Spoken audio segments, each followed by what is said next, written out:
Yes, kwa upande wa soka letu viwanjani leo tuanze kutazama heka za usajili ambazo bado zinaendelea mpaka tarehe 15. Tarehe 15 ndio mwisho. Tarehe 15 ndio dirisha la usajili litakuwa likifungwa, hivyo mpaka hivi sasa kama una pesa unaweza ukaishika mkono timu yako, kuna mchezaji unamtaka basi bila shaka uwe nazo mkononi, sio? Uwe nazo. Of course mzigo uwe nao. Uwe nao mzigo. Unafika unasema bwana situation yako iko bwana hapa. Kama unanunua kama ni mchezaji yupo hana nani unapita naye. Kibunda mzigo uwe nao. Na tuanzie kwa upande wa mabingwa wa NBC Premier League, kwa maana kikosi cha Young Africans au Young Africa, wakiwa na jambo lao kubwa, hasa wale wazee wetu. Ukikutana na wale ambao wanakuambia sisi ndio Yanga wenyewe, anakuambia hii ndio Young Africa, unahitaji kabisa yenyewe. Na tutazame zikiwa tu ni siku mbili baada ya kutambulishwa kwenye tamasha la Simba Day, striker Mtanzania Selemani Mwalimu amesaini kuitumikia Yanga Sports Club kwa msimu mpya wa mashindano wa 2026-2027. Mwalimu alitumikia Simba Sports Club kwa mkopo wa msimu mmoja kabla ya kurejea Wydad Casablanca siku chache zilizopita. Hata hivyo, leo mapema asubuhi klabu ya Yanga imethibitisha kumsaini Mwalimu kwa msimu mpya wa mashindano na kupindua meza ya watani zao Simba Sports Club. Mwalimu anakuwa mchezaji wa 12 kusajiliwa na Yanga Sports Club katika dirisha hili la usajili ambalo bado lipo wazi mpaka Agosti 15, kama ambavyo nimekupitisha hapa kwamba meza imepinduliwa na haijapinduliwa kiwepesi. Ni kibabe, kwa sababu ni mchezaji ambaye alitambulishwa na akasikika akisema kwamba atakuwa sehemu ya kikosi cha Simba kwa msimu unaofuata. Domayo na Idi Nonga, sio kitu kidogo. Sio kitu kidogo. Hiki ambacho kimetokea ni stori kubwa sana katika mpira wa Tanzania. Kutambulishwa kwenye klabu hizi mbili, ukatambulishwa upande mmoja, afu ukaonekana upande mwingine. Nafikiri ilikuwa ni Mbuyu Twite. Ilitokea kwenye mazingira kama haya. Simba walienda wakajithibitishia, lakini baadaye Yanga wakaja wakapindua. Tena akapewa jezi namba 4 ikaandikwa Rage. Nafikiri unaweza kusema ni kama umafia kwenye usajili, ambapo tukio kama hili kubwa tangu lile la Mbuyu Twite la mtindo huu linakuja kutokea tena kwa Selemani Mwalimu. Domayo, ukiwa kama mchezaji ambaye umewahi kucheza heka za usajili unazijua, situation kama hii wewe unaweza ukaizungumziaje kwa experience yako? Nikiongelea kwa upande wa mchezaji, situation kama hii kwa mchezaji ni jambo ambalo naweza nikasema ni mwenyewe mhusika, kwa sababu unakuwa kwa mfano kama Mwalimu alikuwa na mkataba na timu hiyo ya Wydad. Kwa hiyo mkataba wake ulivyoisha, wakawa labda wapo kwenye mazungumzo na Simba. Ilikuwa ni kuja kwa mkopo. Kwa mkopo. Kuja kwa mkopo tena. Unaona kwa mchezaji yeye anaangalia maslahi zaidi. Nadhani Mwalimu kafuata maslahi, kwa sababu timu inaweza ikaja ikakwambia bwana Domayo tunataka kukusajili. Unaweza kukataa sababu ni mkopo. Una option kaka. Una option. Kwa hiyo ambayo ni ukatishe Amri Kiemba mara nyingi kwenye stories zake wanazungumzia, kuna wakati mnyama alikuwa anamtoa ampeleke stendi, kama sio stendi au Mwadui aligoma, sema mimi siendi, mimi nakomaa hapa. Kwa ni mchezaji mwenyewe kwanza inakutaka wewe hapo kwenye hii situation namna ambavyo ilivyo, kwa sababu unajua Mwalimu alishatangazwa mwanzo kwamba anasalia kwa mwaka mwingine, alafu baadaye akaonekana amerejea Wydad Casablanca anafanya mazoezi. Ndio. Baada ya hapo ile pressure ikaja ikapunguzwa siku ya Simba Day. Na wakati ametangazwa, nakumbuka alikuwa amesimama na CEO kwamba na mkataba kwamba anasalia. Alafu baadaye kwa Wydad ikaonekana kwamba mchezaji wetu tena wameshangaa. Huyu bado mchezaji wetu, taarifa kwa umma. Ndio hiyo tukaona akaonekana ameelekea Morocco. Leo asubuhi wakati napata taarifa na kwenye kupita kwangu, na alikuwa amezungumza hapa Domayo kidogo, kuwa kuna eneo la klabu kwamba wapo tayari kumtoa mchezaji kwa mkopo. Na ni kama mchezaji labda kama unavyosema unaweza kukataa, lakini inaonekana kwa kuna eneo la klabu kwanza kwamba sisi atakayekuja kwa mkopo demand zetu si ni hizi, kwa ukizifikia hapa zungumza naye bwana. Mchezaji kuna klabu pia kwamba walikubaliana nani, na inatajwa ni dola 120,000 ndio ambacho Wydad alikuwa na demands kwa mkopo kwa thamani ya mkopo wa Selemani Mwalimu. Kwa hiyo club yoyote ambayo kwa anahitaji kuweza kupata huduma yake lazima aweke fedha hapo, lakini pia inatajwa signing on fee zaidi ya milioni 100. Yes, au ni mchezaji na mshahara ambao unavuka zaidi ya milioni 10 kwa mwezi. Kwa hiyo ni sehemu za kutamanishiana. Kwa hiyo na mchezaji mwenyewe unaangalia sehemu ipi ambayo unaona ni sahihi. Kwa hiyo ni kwanza mchezaji mwenyewe lazima akubali kwa hiki kilichotokea, maana Keseli ali-opt kwenda Young Africans kwa hiki ambacho kimeonekana hapa, lakini pia inawezekana demands ambazo yeye azihitaji na offer ambayo imewekwa mezani. Wacha nikwambie mimi kitu, kwenye Frank atakuwa ni shahidi kwenye hizi timu zetu hizi za Simba na Yanga ni kama furaha tu, vita vya panzi tu, furaha wa kunguru. Kwa hiyo kuna mchezo wa fedha unashindaniwa hapa mara nyingi, kwa hiyo na faida kubwa inakuwa anapata mtu ambaye anakuwa ni mtu third party wa mwisho. Kwa Young Africans kama ulikuwa unatazama, ni usajili ambao unaweza kuingiza kwenye maeneo mengi, usajili wa kumdhoofisha mzeni wako, usajili wa kumzungumzia zaidi, ambapo kuna reaction, ambapo mashabiki wa timu husika kwa maana ya Simba Sports watazungumza kama ambavyo wanajisikia, lakini bado unaenda mbele zaidi, ni club kwa club, ni club kwa mchezaji. Kwa hiyo nadhani Sela alijiona yuko tayari kwenda kupata challenge, lakini pia huenda hata project ya Yanga. Mimi moja kati ya sehemu kubwa ambayo huwa nawasifu sana viongozi wa Yanga na timu nyingine ni kuweza kuuza project, lakini pia pamoja na viongozi wao kuwa front zaidi kwenda kuzungumza na wachezaji. Kama ulinotice wakati Mihambo anatambulishwa kwenye kikosi cha Young Africans pamoja na wachezaji wengine wale wa Mashujaa, kuna simu ilikuwa inapigwa tu, yani neno linakujaga tu my boy, au hata Halidi Aucho kama mchezaji anakuja Young Africans, rais wa juu ama kiongozi wa juu kabisa wa club anakutafuta zifu, anakujua kaka. Kwa hiyo inakuwa ni rahisi sana kuiharmonize hiyo situation na mchezaji kujiona yuko part kwenye timu, na then inawezekana project inauzwa, lakini pia timu yenyewe ukitazama ina misimu mitano kaka, wanashinda tu ubingwa. Kwa project yake inajiuza, unaiona inakuja hivi. Kwa hiyo kwa mchezaji inakuwa ni rahisi zaidi kwenda, kwa mtazamo wangu mimi naona kwenye eneo na pia hata ukiangalia issue ya mkopo ni mchezaji mwenyewe.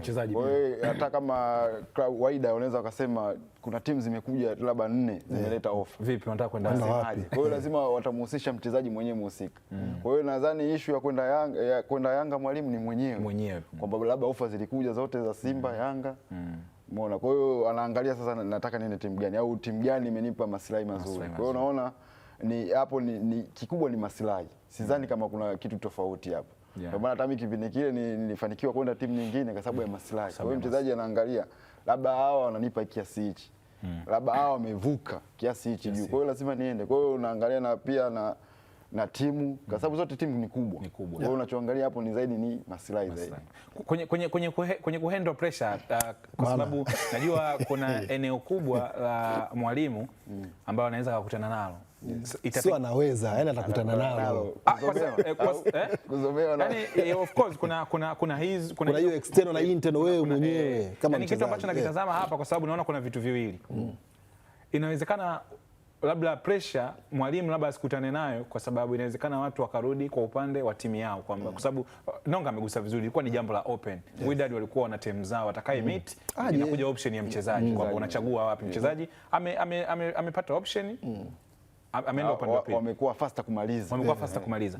Ambacho nataka kukitazama hapa ni ulitakiwa huo upande fulani, umeenda upande fulani kwenye psychological, yani akiacha kuzomea ule utayari sasa, kwa sababu sio jambo dogo. Ni kama Luis Figo ile move ya kutoka Barcelona kwenda Madrid, yani mchezaji kuwa sawa kiakili kwamba nimefanya move ambayo sio ya kawaida, utayari. Wewe kwa experience yako kipindi kile pia ulifocus maeneo gani ili ucheze? Na ingekuwa kwenye jezi yetu hii, unajua kwa mchezaji ku adapt ni faster sana. Yaani kwa mchezaji kutoka timu fulani, kwa sababu umezoea sehemu fulani kwenda sehemu fulani, kuzoea ni faster. Ile pressure ya ukubwa kwamba nilichokifanya nimesimamisha nchi. Yaani ndio story, yaani kwamba nimesimamisha, hata wewe ndio ulisimamisha nchi. Watu wote kwa wewe kijana vipi? Unazungumziwa kila kona. Hiyo pressure yake ndio ninavyokuambia, yani kwa mchezaji inakuwa ni pressure kubwa kama unavyojua. Maneno yatakuwa mengi, yataongelewa mengi. Kwa mchezaji lazima ufocus kitu unachokifanya. Kwa sababu wewe ni kazi yako ni mpira, na ni kama biashara zingine naweza nikasema. Kwamba umepata deal kubwa, kuna deal dogo, kuna deal la hela nyingi. Kwa hiyo unaona ukienda kwenye sehemu fulani, kwa mfano yuko Yanga. Pressure inakuwa ni kubwa pia, kwa sababu watatakiwa approve sana kwamba amenisajili mchezaji wa aina gani kulingana na hizi hizi pukushani kaeka za usajili. Kwa hiyo lazima pia apushi zaidi pale anapoenda. Ingawa changamoto inakuja, atakuwa na maneno mengi sana, watu kumfokea, kumlaumu, kila mpira atakaogusa, kila mpira ataugusa, wengine watamzomea. Kwa hiyo sasa ni wewe sasa mchezaji kufocus na kitu unachokifanya. Kwa wakati mwingine pia washabiki pia wa Simba wanaweza wakarudi kwenye uongozi wao, ikawa sasa so pressure kwa mchezaji, wanaulaumu sasa uongozi, kwa sababu gani mmeshindwa kumalizana na mchezaji. Kwa hiyo wakati mwingine inaweza kwa pressure ziko upande zote mbili, viongozi wa Simba wakawa na pressure pamoja na mchezaji pia. Na kitu cha kuongezea hapo, inawezekana Selemani Mwalimu yani msaada wake ama sehemu ambayo itamsaidia yuko karibu nao zaidi kuliko sehemu yote nyingine. Tunamzungumzia Faisal Salum hapa. Misimu miwili tu nyuma imepita. Faisal wakati anatoka Yanga kwenda Azam ilikuwa ni story kubwa kweli kweli. Ilisimamisha nchi kabisa kaka. Lakini kitu ambacho alichokifanya Faisal Salum ni kuprove tu uwanjani. Funga mabao kutosha msimu wake wa kwanza, tengeneza assist za kutosha msimu wa pili, msimu huu ambao umemalizika aka combine assist pamoja na kufunga. Doubt unaifutia hapo. Kwa hiyo hata watu ambao performance watu ambao wanakuzungumzia inakuwa imeishia hapo. Kwa hiyo Sele, inawezekana Faisal Salum, naamini kile ambacho amekiona, inawezekana kama ni mwalimu wake mzuri tu wa saikolojia hii hapo. Lakini kitu kingine ambacho inaweza kika tofauti kwa Sele Gomez ni timing ya hii kitu ambacho kimefanyika. Gomez alikuwa mazoezini na mnyama, unajua Zanzibar kaka. Kwa taarifa ambazo nazo mimi saa 5 usiku ndo alifly over kuja Dar es Salaam. Leo saa 8 ama leo ataondoka na msemaji wa Young Africans, ataenda Zanzibar. Unaona hayo mazingira ambayo unatengenezewa, and then kesho mna mechi ambayo mnakutana nyinyi kwa nyinyi. Ukirudisha nyuma kaka Robinho alichukuliwa airport. Robinho anaenda Chelsea. Kachukuliwa airport na Manchester City. Yaani unajua ile kwamba watu bwana, yani kama mpaka sehemu ya kulala ushaandaliwa. Wakina Mikel Obi hao. Usajili ni wa Dimitar Babatov. Ndio Ferguson alienda mwenyewe airport. Kabisa. Kwa sababu Man City walikuwa nao kama wamechanganyikiwa sokoni. Kwa hiyo nafikiri ni wa Babatov. Ndio Babu Fegi ilibidi, yani kwamba hii ngoma hii inabidi tukaumie. Hata Mikel Obi alikuwa anaenda Manchester, alafu wewe umeona kwa mchezaji kwa mfano kama Mwalimu sikatoka Simba.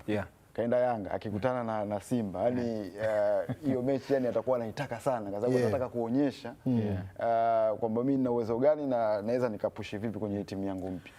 Kwa hiyo siku zote ndivyo. Hata mimi kwa mfano nilipotokaga kipindi kile sikaenda Azam.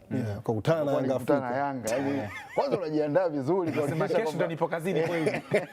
Usije maneno yakawa mengi. Kwa hiyo ni situation ambayo kwa mujibu wa Frank Domaya hapa anatuambia kwamba mwalimu anapaswa kutulia zaidi kisaikolojia, kufocus zaidi kama ambavyo mifano imetolewa, ametoa yeye mwenyewe hapa namna ambavyo aliweza kujiweka sawa. Even Shabalala msimu uliopita hapo. Na mtana mnyama ndo anasema bwana, hata Faisal akikutana na Yanga na perform. Lakini inawezekana mazingira, kwa sababu nakumbuka miongoni mwa sajili ambazo zilikuwa zina heka wachezaji wengi wamehama hapa katikati kutoka huku kwenda huku. Kuna zile za kina Okwi, kuna hii Mohamed Hussein, kuna hii ya Chama, kwamba wachezaji walikuwa tena ile Niyonzima ilikuwa nzito. Ile nayo Niyonzima ya Gadieli. Zile kwa mfano kama Gadieli. Gadieli Michael anatoka Yanga anaenda Simba, meneja mwenyewe alikuwa hajui. Yaani Gadieli ni kama alipiga akatokea upande wa pili. Haruna Niyonzima pia hiyo ni kibunda ujue. Ni kibunda. Yote ni pesa. Yaani mtu anakuwekea mzigo hapo unafanyaje? Inaingia kumalizana nao, wanasheria washaangalia, washaona kama hapa sisi inawezekana. Tunaenda hapa. Kikubwa ni mwanasheria kipitisha tu unachukua hiyo. Kwenye posti ambayo aliposti Young Africans ya kumtambulisha Selemani Mwalimu akiwa kwenye picha pamoja na rais wa klabu hiyo Engineer Hersi Said wakiwa wameshika mikataba, picha hiyo ambayo unaiona hapo kwenye comment ya hii posti, comment ya msemaji alisema, tuliwaambia mchezaji ambaye anafanya mazoezi na timu yenu ambaye ni wa kwetu ni bwana, kumbe bwana ndo huyu bwana. Ndo huyu.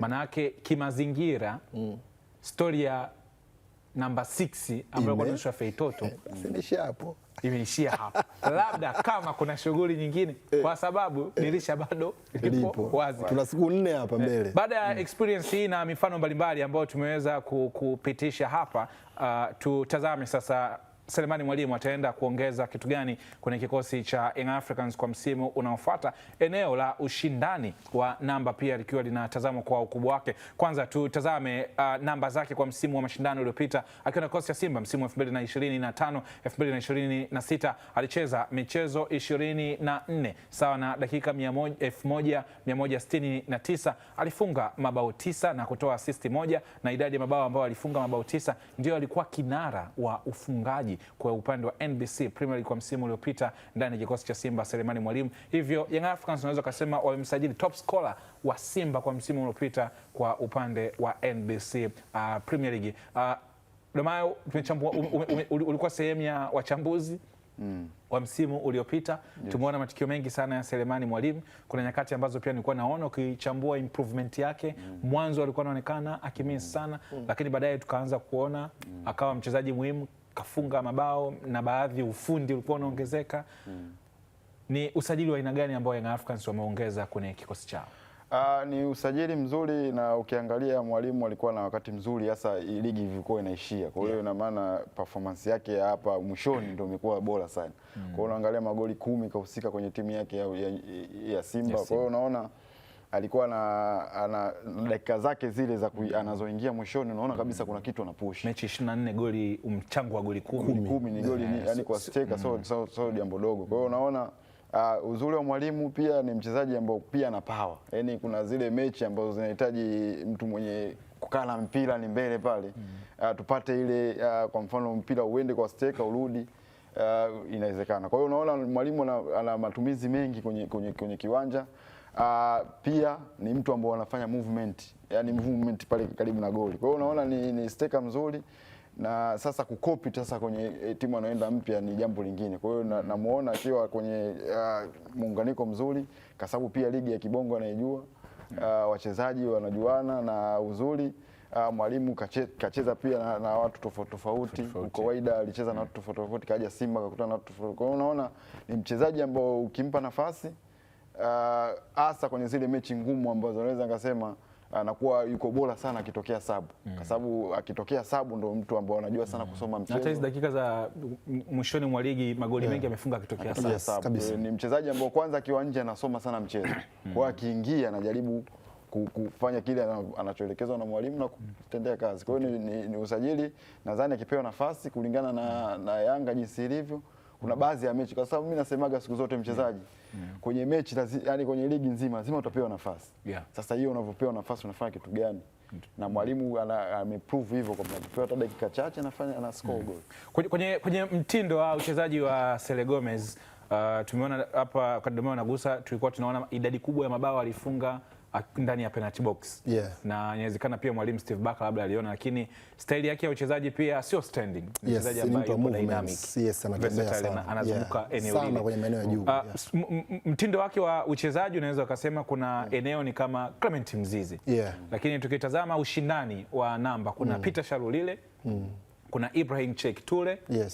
Lakini kuna Mzizi mwenyewe na yeye. Kwa hiyo kuna wachezaji wanne hao ambao moja kwa moja Sele itabidi apambane awe sehemu ya hao kwenye rotation au Mwalimu kumpa kipaumbele zaidi. Tunajua kwenye hapa mwanzoni mwa msimu mpaka mwezi wa 11 ndo Mzizi kwa mujibu wa ripoti za kitabibu atakuwa akirejea. Anaenda kwenye eneo ambalo pia ushindani wa namba ni mkubwa, lakini inawezekana afueni ikawepo kwa sababu Mwalimu ni mpya na kinatengenezwa kitu kipya. Washambuliaji wengine wawili ambao wanakutana ndani ya timu ni wageni kama yeye. Umeongea vizuri sana Ibra. Kwa Peter Shalulile ni kesi tofauti kabisa kwenye hao watatu wote ambao mwazungumza hapa. Kwa hiyo hata ndio maana hata kwenye mchezo wa Yanga Day Mwalimu alimpa nafasi anza pale. Nadhani ndio picha ya Mwalimu ambaye ataenda nayo. Amekuja na CV kubwa, ndio picha ya usajili wa Yanga kwenye dirisha hili, na dirisha letu kubwa lote la usajili ndio CV kubwa imeingia hapa kwenye ligi yetu. Kwa hiyo unamtegemea Mwalimu kwa maana ya kocha wa Yanga mpya ndio eneo lake ambalo wanaweza kumpa hiyo nafasi. Lakini kwa Selemani Mwalimu kama ambavyo umezungumza, ukimtazama Prince Dube, ukimtazama Depu ambaye ameondoka, ni vision ile ambayo unaiona ambayo kwa Selemani Mwalimu iko hapo. Kwa hiyo ni sehemu ya changamoto ambayo imekuja kwenye eneo la usajili. Hata usajili wake kama unautazama, inawezekana hata Yanga wenyewe kwa maana ya kujiandaa, kwa sababu kama usajili eneo la mbele kwa lishakamilika, yani walikuwa shamaliza, then imekuja nafasi, hakuna mtu anaweza kumkataa Selemani Mwalimu kwa aina ambayo kwa aina mchango wa Simba umekuwa nao, lakini pia timu ambayo anatoka timu ya Wydad, kwa hiyo ameongezeka hapo. Kwa hiyo mimi ambacho nakiona kwa Yanga na Mwalimu mwenyewe ambapo amekuja, ukimtaja Shalulile, ukimtaja Sheke Ture, ukimtaja Clement ambaye hatujui atakujaje kwenye msimu ambao anakuja kutoka kwenye majeraha, hawa watu ni wageni kabisa. Na ukimchukua mfano Peter kwenye PSL ambao ametoka kwenye aina ya viwanja ambavyo wanacheza kwenye ligi yetu, na vihesabu ni vichache. Kuna viwanja vya mikoani ambapo kama hiki cha Jamhuri hapa kinachezwa, sasa huwezi kumwambia, yani huwezi kumwambia kwamba leo ndio anacheza uwanja wa Jamhuri, leo ndio Sheikh Amri Abeid ndio anacheza mazingira ambayo atakuwa na step up. Yes, tunaenda uwanja wa Kumbukumbu ya Sokoine. Kwa hiyo kwa Mwalimu inawezekana ikawa ni faida kwake hiyo, akaongeza hapo, lakini pia kuna eneo ambalo kama Mwalimu atamtumia huyu wa Yanga kama ambavyo alikuwa anatumika kwenye eneo la Simba, ni silaha nyingine ambayo unakuwa nayo kwenye mechi hii, kwenye timu. Mechi imekaza, imekuwa ngumu kweli kweli, unaweza kwa muadi huyu anaweza kukupa kitu. Kwa hiyo kwenye eneo la mbele la Yanga, kwanza ni ushindani unaongezeka hapo, lakini pia faida ambayo anakuwa nayo ni mtu ambaye amezoea zaidi kwenye viwanja vya ugenini ambavyo vinawezekana kwenye alama tatu ambazo Peter akatumia muda mrefu kusoma mchezo. Sheikh Tula tujui kwa sababu kwa mara ya kwanza anacheza kwenye ligi ya Tanzania, lakini kwa Mwalimu inawezekana ni story mpya ambayo ikamongezea point. Yes, siku zote mwalimu wa kweli huwa ni mechi, lakini kitu ambacho kinaweza kukuonyesha unachofanya ni sahihi au sio sahihi ni muda pamoja na jitihada zako ambazo utaweza kuzionyesha katika utendaji wa jambo ambalo unakuwa unalifanya. Ndicho kitu pekee ambacho kwa hivi sasa inawezekana Selemani Mwalimu, Sele Gomez, wana Young Africans wakawa wanamdai aonyeshe kitu, kwa sababu usajili wake licha kwamba ni mchezaji mzawa, lakini moja kati ya usajili ambao siku hii ya leo ndio story ya nchi. Inawezekana ikawa ni kwa wiki nzima au kwa msimu mzima, itategemea tu atafanya kitu gani akiwa amevalia jezi ya Young Africans.